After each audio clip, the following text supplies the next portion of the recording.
एक बड़ी खबर अभी आ रही है जो अभी आपके सामने प्रस्तुत करते हैं। अबू धाबी से पाकिस्तान लौट रहे हैं पाकिस्तान के पूर्व प्रधानमंत्री नवाज शरीफ। कोर्ट ने नवाज शरीफ को सजा सुनाई है और ऐसे में नवाज शरीफ को अब हिरासत में लेने की पूरी तैयारी हो रही है। अबू धाबी से नवाज शरीफ ने स्पष्ट तौर से कहा है कि मुझे जो करना था वही कर रहा हूं, मैं पाकिस्तान जा रहा हूं। लेकिन सवाल यह है कि पाकिस्तान की चुनाव की विश्वसनीयता कैसी बनी रहे, कैसे चुनावी नतीजों पर यकीन किया जा सकेगा। ये तमाम बातें नवाज शरीफ ने अबू धाबी में कही हैं और अब वो पाकिस्तान का रुख कर रहे हैं। लंदन से अबू धाबी आए और उसके बाद अब अबू धाबी से वो पहुंच रहे हैं पाकिस्तान, जहां उनकी गिरफ्तारी की पूरी तैयारियां हैं।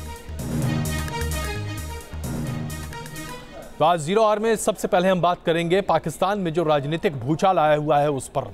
पूरी दुनिया की नहीं बल्कि पाकिस्तान के तमाम राजनीतिक हलकों की नजरें आज इस बात पर टिकी हुई हैं कि पूर्व प्रधानमंत्री नवाज शरीफ को किस तरह से गिरफ्तार किया जाता है, उनके साथ क्या सलूक किया जाता है। सर्वोच्च अदालत ने पाकिस्तान के नवाज शरीफ को दोषी ठहराते हुए सजा सुनाई है। लंदन से अबू धाबी के रास्ते होते हुए पाकिस्तान पहुंचने का इरादा है नवाज शरीफ का, जहां उनके समर्थकों के जज्बात काफ़ी उभर कर सामने आ रहे हैं और ऐसा माना जा रहा है कि उनकी गिरफ्तारी के बाद शायद उनकी पार्टी को काफ़ी राजनीतिक लाभ भी मिले। लेकिन यह तब संभव हो सकता है जब पाकिस्तान में पारदर्शी चुनाव हो, क्योंकि आज पाकिस्तान में जो माहौल बना हुआ है उससे पाकिस्तान के चुनाव पर ही सवालिया निशान खड़ा हो गया है। आज का दिन नवाज शरीफ और उनके समर्थकों के लिए जज्बातों और जुनून से भरा रहा। जब अबू धाबी से नवाज पाकिस्तान के लिए प्लेन में बैठे तो उनका चेहरा और जुबान साफ बयां कर रहे थे कि पाकिस्तान में उनके साथ जो कुछ हुआ वो उन्हें कबूल नहीं। जो मेरे बस में है और जो मेरे बस में था मैंने वो कर दिया है। मुझे मालूम है कि मुझे 10 साल की सज़ा हुई है और मुझे सीधा जेल खाने में लेके जाया जाएगा, लेकिन पाकिस्तानी कौम को मैं बताना चाहता था कि ये आपके लिए कर रहा हूँ, ये कुर्बानी मैं आपकी नस्लों के लिए दे रहा हूँ। जिस पाकिस्तान में नवाज शरीफ को शेर कहकर बुलाया जाता था, उसी मुल्क में इस सियासतदान को घुटनों पर ला दिया गया। अपने नेता के साथ हुए इस बर्ताव का गुस्सा पाकिस्तान मुस्लिम लीग के समर्थकों में भी नजर आया। नवाज के पहुंचने से पहले लाहौर में सैकड़ों नवाज समर्थक सड़कों पर उतर आए और उन्होंने गिरफ्तारियां दी। इन नवाज समर्थकों में बच्चे तक शामिल थे। भले ही नवाज को चारों तरफ से घेरा जा रहा हो, लेकिन उनके समर्थकों और पार्टी नेताओं ने साफ कर दिया कि नवाज के नाम पर जंग जारी रहेगी। पाकिस्तान में एक न एक दिन ये होना ही था। जिस तरह इस मुल्क की सियासत पर संगीनों और कट्टरपंथियों का दबदबा बढ़ रहा है, उसे देखते हुए कहना गलत नहीं कि पाकिस्तान में जमहूरियत ज्यादा दिन की मेहमान नहीं। Team news nation. पाकिस्तान के पूर्व प्रधानमंत्री नवाज शरीफ की नातियों को आज लंदन की पुलिस ने हिरासत में लिया है। तस्वीरें लंदन की हैं, जहां नवाज शरीफ के नाती जुनैद और सफदर की एक दुकान के बाहर पाकिस्तान तहरीक इंसाफ के समर्थकों के साथ झड़प हुई थी। वीडियो में आप देख सकते हैं कैसे जुनैद ने हाथ में एक झंडा उठाया और पीटीआई के समर्थकों को पीटना शुरू कर दिया। इस घटना के बाद लंदन पुलिस ने जुनैद और सफदार दोनों को हिरासत में ले लिया है। 3 दिन पहले ही लंदन में नवाज शरीफ के घर के बाहर भी पाकिस्तान मुस्लिम लीग और पीटीआई समर्थकों के बीच में झड़प हुई थी, जिसमें कुर्सियां और डंडे चलाए गए थे। नवाज शरीफ की मां शमीम अख्तर ने सीधे इल्जाम लगाया है कि उनके बेटे को जानबूझकर फंसाया जा रहा है। आपको दिखाते हैं शमीम अख्तर का वो बयान जिसमें उन्होंने अपने बेटे को जेल जाने का धम भरा है। इसमें उन्होंने लिखा है कि मेरा बेटा पाकिस्तान का बेटा है जो कि पाकिस्तान वापस आ रहा है। जरूरत पड़ी तो मैं भी उसके साथ जेल जाऊंगी। मैं और मेरा अल्लाह जानता है कि मेरा बेटा बेकसूर है, जो गलत है वो अल्लाह से डरें। अदालत ने साफ कहा है कि नवाज शरीफ के मामले में भ्रष्टाचार पूरी तरह साबित नहीं हुआ, फिर उसे किस तरह की सजा दी जा रही है। उन्हें अपने मुल्क से वफादारी की सजा दी जा रही है, यह कहना है नवाज शरीफ की मां का।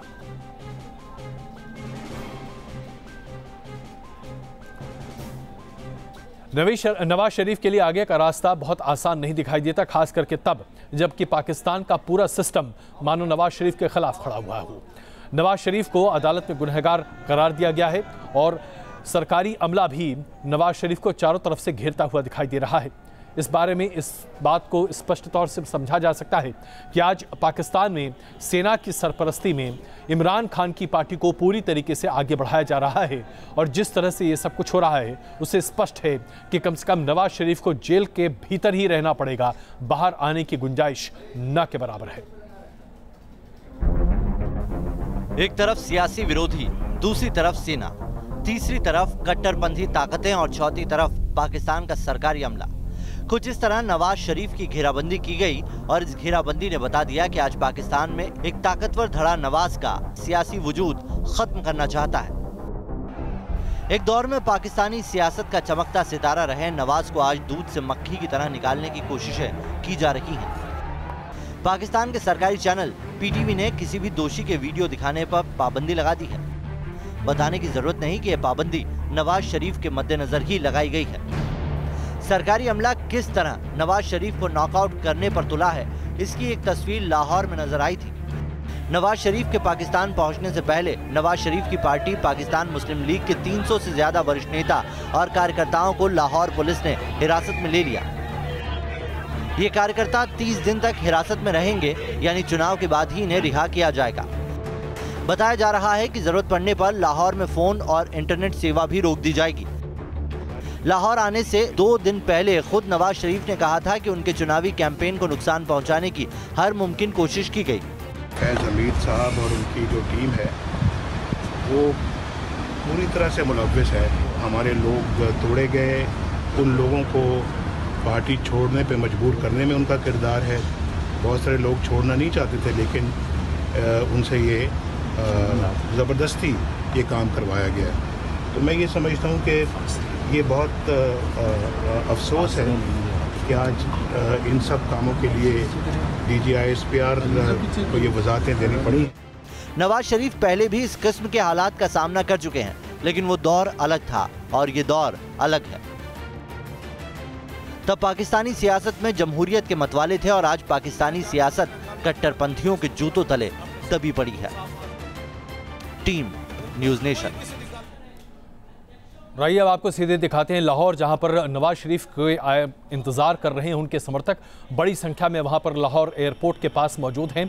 और ये सीधी तस्वीरें अभी हम आपको लाहौर से दिखा रहे हैं, जहां नवाज शरीफ का इंतज़ार कर रहे हैं उनके समर्थक और उनके भाई शहबाज खान इसका एक तरह से इस पूरे समर्थकों के हुजूम की अगुवाई कर रहे हैं। हालांकि ऐसी खबरें आ रही हैं कि नवाज शरीफ को उनके समर्थकों की इस भीड़ को देखते हुए लाहौर न उतारकर उनके प्लेन को इस्लामाबाद ले जा सकता है।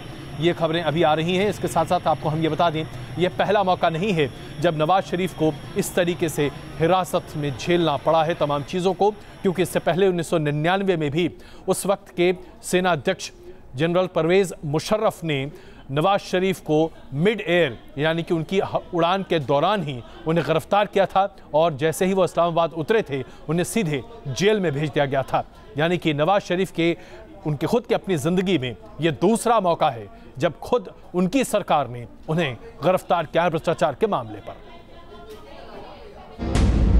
साल 1998 ये वो साल था जब नवाज शरीफ ने अपने सियासी करियर की सबसे बड़ी गलती को अंजाम दिया। ये गलती थी जनरल परवेज मुशर्रफ को सीनियर जनरलों की अनदेखी कर आर्मी चीफ बनाना। जनरल परवेज मुशर्रफ ने सेना प्रमुख की गद्दी संभाली और भारत की पीठ में छुरा घोंपा। कारगिल की जंग में पाकिस्तानी फौज को मुंह की खानी पड़ी और नतीजा कि नवाज शरीफ और मुशर्रफ के बीच खाई गहराती गई। मुशर्रफ ने वो दाव खेला जो पाकिस्तानी फौज के अतीत का काला पन्ना है, तख्ता पलट। अक्टूबर 1999 में जनरल परवेज मुशर्रफ ने अवाम के हाथों चुनी गई नवाज सरकार का तख्ता पलट कर दिया। फौज ने नवाज को सरेआम गिरफ्तार कर लिया। नवाज शरीफ और परवेज मुशर्रफ के बीच किस हद तक नफरत का जहर फैला है वो आज भी साफ बयां होता है। मुल्क की बात मेरे से ना करें ये लोग, क्योंकि मैंने मुल्क को बहुत कुछ दिया है, इन्होंने खाक नहीं दिया है, कुछ नहीं दिया। तो ये अपने बगल में झांकें ज़रा, ये क्या करते हैं जिसकी वजह से आर्मी से झगड़ा ले लेते हैं, मोल लेते हैं। मेरे साथ भी वही हुआ। कोई ऐसी बात नहीं है कि मैंने इन्होंने मुझे बहुत तंग किया है। हालांकि इस तख्ता पलट के बाद नवाज ने सियासत में मजबूत वापसी की, लेकिन क्या नवाज का इतिहास खुद को दोहरा पाएगा या फिर जुल्फिकार अली भुट्टो समेत पाकिस्तान के दूसरे नेताओं की तरह फौज की ताकत के सामने नवाज भी खत्म हो जाएंगे? Team news nation. Parvez Musharraf के दौर में नवाज शरीफ और फौज के रिश्ते इस कदर ख़राब हुए थे कि आज भी नवाज शरीफ और पाकिस्तान की फौज की अदालत एक दूसरे के आमने सामने है।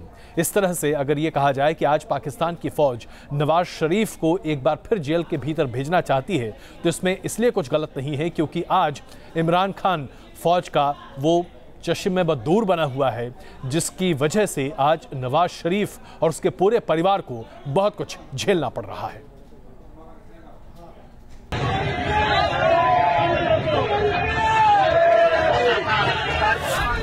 तस्वीरें अक्टूबर 2017 की हैं। पाकिस्तान मुस्लिम लीग के कार्यकर्ता लाहौर की सड़कों पर सीधे सीधे फौज को चुनौती दे रहे थे क्योंकि जुलाई 2017 में नवाज के इस्तीफे से यह तकरीबन साफ हो गया था कि फौज अब नवाज को निशाना बनाएगी। जैसे जैसे पाकिस्तान के आम चुनाव करीब आते गए वैसे वैसे साफ होता गया कि नवाज को बेदखल कर पाकिस्तानी फौज नई सरकार पर पूरा दबदबा चाहती है। जानकार मानते हैं कि पर्दे के पीछे इमरान खान को नवाज का विकल्प बनाने की प्लानिंग फौज से हुई और इमरान को फौज से अब सीधा सीधा समर्थन मिल रहा है। आज से नहीं, मजहबी जमातों को तो बहुत अरसे से पाकिस्तान की मिलिट्री एस्टैब्लिशमेंट की हिमायत हासिल है, लेकिन जहां तक बात है परसेप्शन का, तो ये परसेप्शन बहुत स्ट्रांग है इस वक्त पाकिस्तान के अंदर कि पीटीआई को सपोर्ट हासिल है बहुत ही ताकतवर किस्म की एस्टैब्लिशमेंट से। इमरान खान की पूर्व पत्नी रेहम खान ने फौज और इमरान की नापाक साझेदारी पर सीधे सवाल भी उठाए थे। कि एक पॉलिटिकल पार्टी का लीडर और उसकी पॉलिटिकल पार्टी यानी इमरान और उसकी पार्टी के लोग ये कह रहे हैं कि आप वोट डालें ना डालें। अब अगर आर्म्ड फोर्सेस नहीं कनेक्टेड या आर्म्ड फोर्सेस का कोई धड़ा भी इनके साथ कनेक्टेड नहीं है तो उनको ये मौका है कि सामने आए और बोले कि ये बिल्कुल गलत बात हो रही है और हर एक के लिए एक फ्री वो नहीं कर रहे। उनको चाहिए कि करें क्योंकि इस किस्म के बयानात आ रहे हैं इस वक्त इमरान अपनी स्पीचेस में, अपने इंटरव्यूज में, और उनके लोग ये इंप्रेशन दे रहे हैं। आम चुनाव में फौज ने दोहरा दाव खेला। एक तरफ नवाज के मुकाबले इमरान खान को मजबूत किया गया तो दूसरी बड़ी पार्टी पीपीपी को टक्कर देने के लिए कट्टरपंथियों का गठबंधन तैयार किया गया ताकि पाकिस्तानी सियासत से मजबूत किरदार फना हो जाए और तख्त उन हाथों में जाए जो फौज की कठपुतली हो। Team news nation. पुरानी कहावत है, किसी महिला के गुस्से से अगर आपको डर नहीं लगता तो वाकई में आप ईश्वर हैं, क्योंकि महिला के गुस्से के सामने ईश्वर भी झुक जाता है।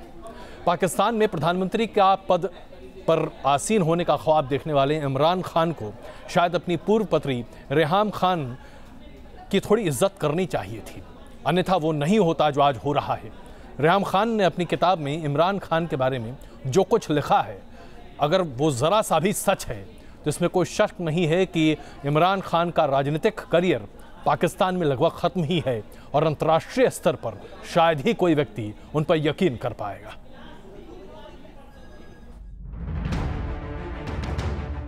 यही है वो किताब जिसमें रेहम खान ने इमरान खान से अपने रिश्तों और इमरान खान की लतों का जिक्र किया है। रेहम की किताब की सॉफ्ट कॉपी लॉन्च कर दी गई है और इस सॉफ्ट कॉपी में जो कुछ रेहम ने लिखा है वो इमरान पर संगीन इल्जाम लगाते हैं। रेहम खान की इस किताब में एक सनसनीखेज खुलासा करते हुए लिखा है कि इमरान खान के नाजायज बच्चे हैं। किताब में रेहम लिखती हैं, इमरान खान ने मुझे बताया उनके 5 नाजायज बच्चे हैं, जिनमें से 4 हिंदुस्तानी हैं। इमरान ने बताया कि उनका सबसे बड़ा बेटा 34 साल का हो चुका है। नाजायज रिश्तों के साथ ही साथ रेहम ने इमरान की नशे की लत का भी किताब में जिक्र किया है। एक चैप्टर में रेहम लिखती हैं, इमरान खान रोजाना 6 ग्राम लेते थे, लेकिन अलीम खान के कैंपेन के बाद वो रोजाना 3 पैकेट लेने लगे और मैं बेबस बनी देखती रही। अपनी किताब में रेहम ने जो सबसे सनसनीखेज इल्जाम लगाया है वो है इमरान खान का समलैंगिक होना। रेहम की किताब में एक जगह जिक्र है, इमरान खान के एक लड़के के साथ संबंध थे। जब मुझे पता चला तो मैंने इमरान खान से सवाल पूछे, जवाब में इमरान हंसकर चले गए। रेहम खान की किताब में ऐसे कई और विस्फोटक खुलासे किए गए हैं। हालांकि पाकिस्तान में इस किताब को छपने से रोका जा रहा है, लेकिन ये इंटरनेट की दुनिया है जहां पर हर खबर जंगल में आग की तरह फैलती है और अगर पाकिस्तान में इन खुलासों का असर हुआ तो इमरान की राह मुश्किल हो जाएगी। Team news nation. पाकिस्तान के चुनावी माहौल में आतंकी और कट्टरपंथी किस तरीके से अपने एजेंडे को आगे बढ़ा रहे हैं, ये तस्वीरें इसे पुष्ट करती हैं। तस्वीरों में आप देखेंगे कैसे मुंबई हमलों का मास्टरमाइंड और लश्कर का सरगना हाफिज सईद लगातार कराची से लेकर इस्लामाबाद में कई रैलियों को संबोधित कर रहा है। हाफिज की रैलियों में कट्टरपंथी जमातों की भीड़ एकत्रित होती है। हालांकि हाफिज की पार्टी मिली मुस्लिम लीग को मान्यता नहीं मिली है, लेकिन अल्लाह अकबर तहरीक के टिकट पर हाफिज के सभी उम्मीदवार चुनाव के मैदान में उतरे हुए हैं, जिसमें हाफिज का बेटा तलहा सईद और उसका दामाद खालिद वालिद भी शामिल हैं। अल्लाह अकबर तहरीक के साथ साथ दूसरे चरमपंथी पार्टियों को भी हाफिज सईद का समर्थन मिला हुआ है। और अब बात करते हैं हिंदुस्तान की, जहां हिंदुस्तान की बेटी ने पूरी दुनिया में हिंदुस्तान के नाम का डंका बजा दिया है। असम की रहने वाली हिमा दास ने फिनलैंड में चल रही under 20 track and field event में गोल्ड मेडल हासिल किया है। किसी अंतर्राष्ट्रीय ट्रैक एंड फील्ड इवेंट में गोल्ड मेडल जीतने वाली हिमा पहली भारतीय एथलीट हैं। हिमा ने 400 मीटर रेस को 51.46 सेकंड में पूरा कर गोल्ड मेडल हासिल किया है। हिमा असम की रहने वाली हैं और उनके पिता एक किसान हैं, और यह प्रदर्शित करता है कि आज अगर दिल में जज्बा और आग हो तो आप कुछ भी फतह कर सकते हैं। एक गरीब परिवार की रहने वाली हिमा ने आज ये साबित कर दिया है कि वो कुछ भी कर सकती है। ये है हिंदुस्तान के नौजवान की वो तस्वीर जो बताती है कि आसमान उसके कदमों तले है। I'm very happy. I'm first girl of India, track and field gold medalist. So I'm very happy. So special thanks my Indian and especially thanks my coaches Nippon sir, Navjit sir, and my team coach Miss Galina and Basant Singh sir. And especially big thank you for AFY Athlete Federation of India. She's all over support me. देखा आपने, अपनी बात को सही तरीके से कह भी नहीं पा रही है अंग्रेजी भाषा में, लेकिन दुनिया फतेह कर चुकी ये लड़की बताती है कि कोई फर्क नहीं पड़ता कि आप किस परिवार से हैं, बस मन में हौसला होना चाहिए। फुटबॉल की दुनिया में सबसे बड़े मुकाबले फीफा वर्ल्ड कप 2018 के फाइनल का बस हर किसी को बेसब्री से इंतजार है। फाइनल में फ्रांस का मुकाबला क्रोएशिया से है। इस मुकाबले के साथ साथ एक और तस्वीर है जो फुटबॉल के प्रेमियों के दिल में घर कर गई है। ये तस्वीर है इंग्लैंड के मैनेजर जेराथ साउथगेट की। सेमीफाइनल में इंग्लैंड क्रोएशिया के साथ हार गई। हार के बाद दर्शकों समेत दोनों टीम के खिलाड़ी भी ड्रेसिंग रूम चले गए थे, लेकिन साउथगेट अकेले स्टेडियम में खड़े रहे और इस मौके पर साउथगेट की पत्नी ने आकर उसे गले लगाया। इंग्लैंड की टीम के सेमीफाइनल तक पहुंचने के सफर में सबसे बड़ा हाथ साउथगेट का ही था, और जाहिर सी बात है आपका परिवार ही हमेशा आपके साथ रहता है। बने रहिए हमारे साथ, तुरंत वापस आते हैं क्वेश्चन आवर में।